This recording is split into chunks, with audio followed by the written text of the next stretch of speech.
10, 9, 8, 7, pressures are good, 6, 5, 4, 3, valve timing nominal, 2, 1, we're good to go, lift off. 5,000 miles, no excessive vibrations, 10,000 miles, temperatures are good, 15,000 miles, 17,000 miles. Yes, we are in outer space.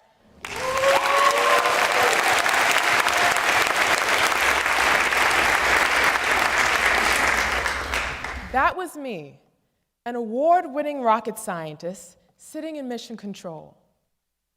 I helped successfully launch Discovery, Columbia, Atlantis, and Endeavour space shuttles. Thank you.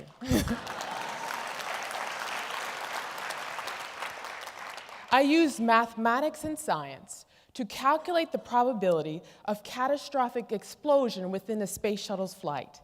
In all, I helped launch with a great team of people, 28 space shuttle missions into outer space.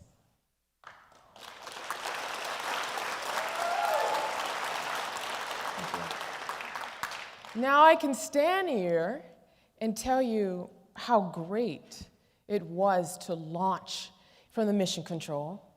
I can tell you how it was like to sign off and authorize multi-million-dollar engine tests.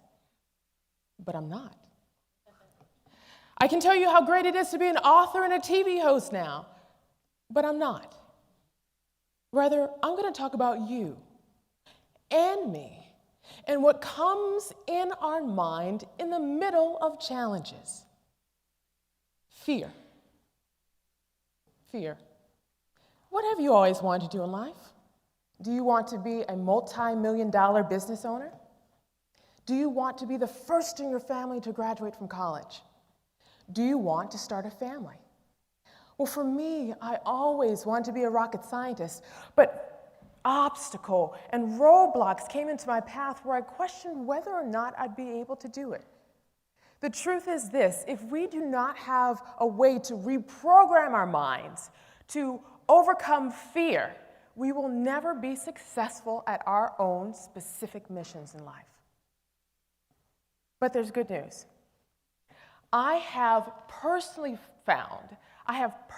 devised a 3-step method to overcome fear and reprogram the brain using 3 key decisions, and I'm going to share them with you today.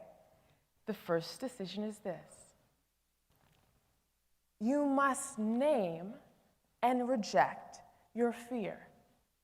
You must name and reject your fear. Now, the easiest way for me to tell you about all these 3 decisions is to take you back in my life and to share with you what happened with me so you have a better idea of how to use these 3 decisions. And it started when I was 6 years old, and I'll never forget that day. I went on a field trip to the Jet Propulsion Laboratory, and there it was wonderful. I remember seeing these big engines and these jets, and we went to their mission control room, and it was amazing. I saw these big TV screens on the wall and these red plush chairs, and I also saw pictures of men launching rockets, and I said to myself, I want to be just like those men. Now, I'm not quite sure if you've noticed, I wear stilettos and skirts. I am definitely a woman.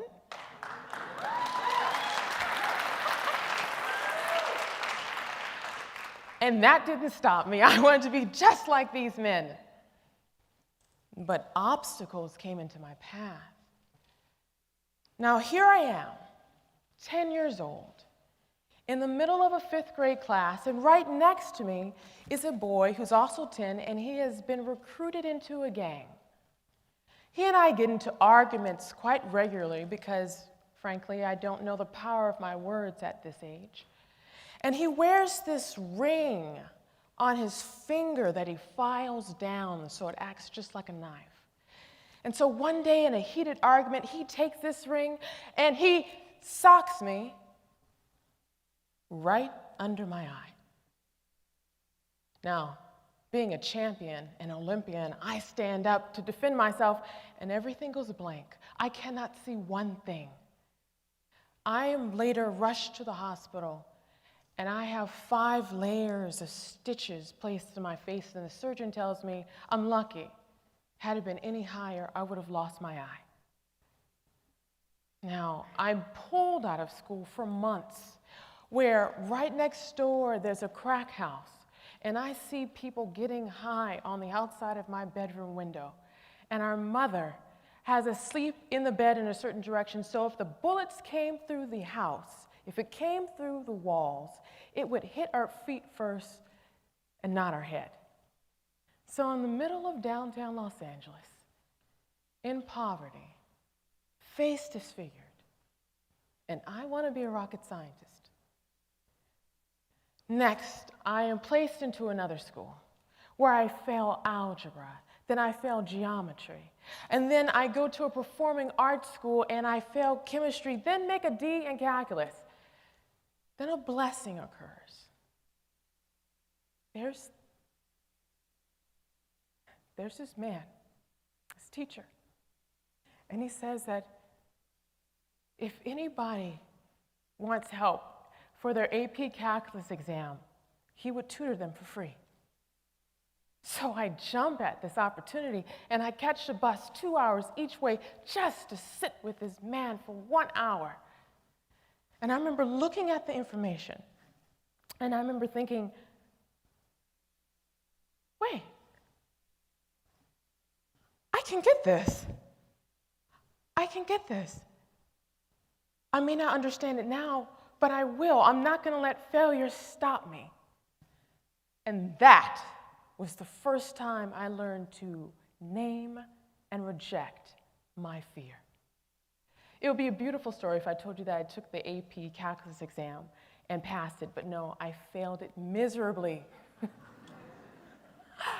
But what I learned is that process to invest in myself and others in education. I took those skills and graduated at the age of 16 from high school, and then later applied those skills to the university I attended, where I tutored thousands of people in mathematics through educational group programs.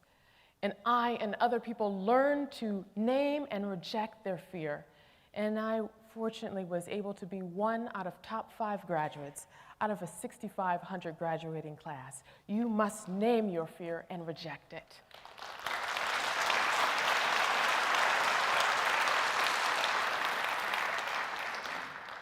The second decision is this.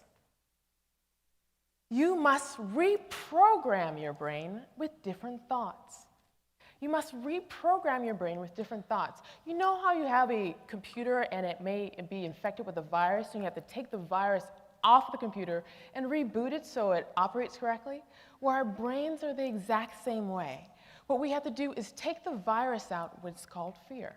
And I learned this my first couple of months working as a rocket scientist. Now, I'm going to share a secret with you. When I first started in rocket science, I was completely intimidated. I remember going inside this room, and there was around 200 people in this room, and I remember looking around, and I was the only woman.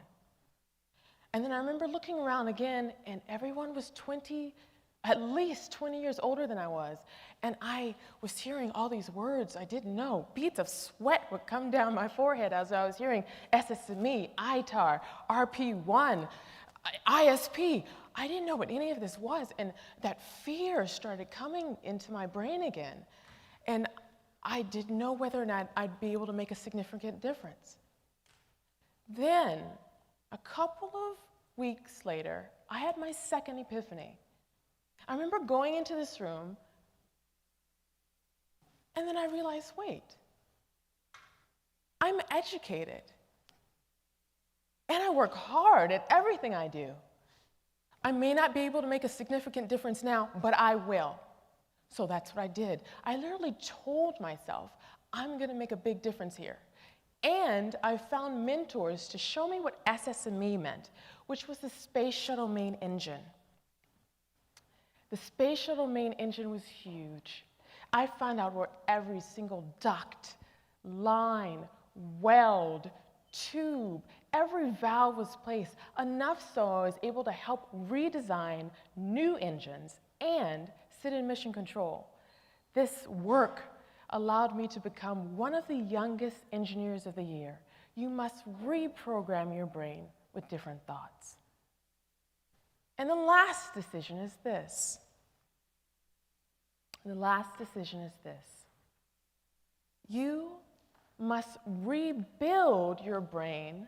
You must rebuild the neurons in your brain by taking action. Now, we've all been there.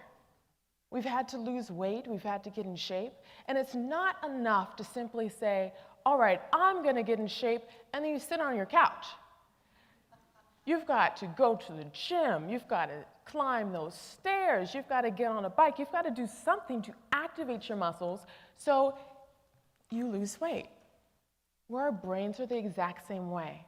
The way that we exercise our brain is by taking action in direct opposition to our fear. Now, in every single one of these cases, I learned something specific. I and other people were suffering from what I have personally coined as mathophobia. Mathophobia is a severe fear that happens in the reptilian part of the brain that shuts off the frontal brain lobes, rendering someone completely paralyzed when it comes to problem solving. Anytime someone has fear, the problem solving is completely turned off. But when we take action in direct opposition from our fear, something amazing happens. Neuron transmitters are created and built within our brain, turning off fear, creating pathways to fire off our frontal brain lobes. And when our frontal brain lobes fire off, we're able to do great things. And I recognized this after I left rocket science. When I left rocket science, I was offered a prestigious position for a banking institution, only to recognize that I loved science and education far more. So I left banking and I decided to be a part-time mathematics professor. But when I did that, the entire United States economy tanked. Nobody was hiring. And here I was, underemployed, struggling to pay my bills. And I almost let fear stop me again. But this time, I was armed with all these experiences, and something different happened this time. I remember sitting there, thinking, what am I going to do? And then I had my latest realization. Wait, I'm talented. If no one is hiring, why not hire myself? So that's what I did. I hired myself. I created my own educational entertainment company. First, I created my website with all the cool different science, technology, engineering, and math videos. Then what I did is form the company specifically. I had to find out the difference between the S corporation and a C corporation. Next, what I did is I hired tutors. Then I wrote a book. Now my team and I are creating educational TV shows for network programming. I didn't know how to do any of this. But in that process of learning to become a beginner again, what I was doing is turning off the fear in my own head, creating neuron transmitters in my own brain, firing my frontal lobes, allowing myself to be creative and creating opportunities. So, if there's one thing I want you to remember today, it's this. You can reprogram your brain to override fear if you name and reject your fear. Reprogram your brain with different thoughts and take action in direct opposition to your fear. If you do all these three things, guess what? You can do anything you set your mind to, even become a rocket scientist.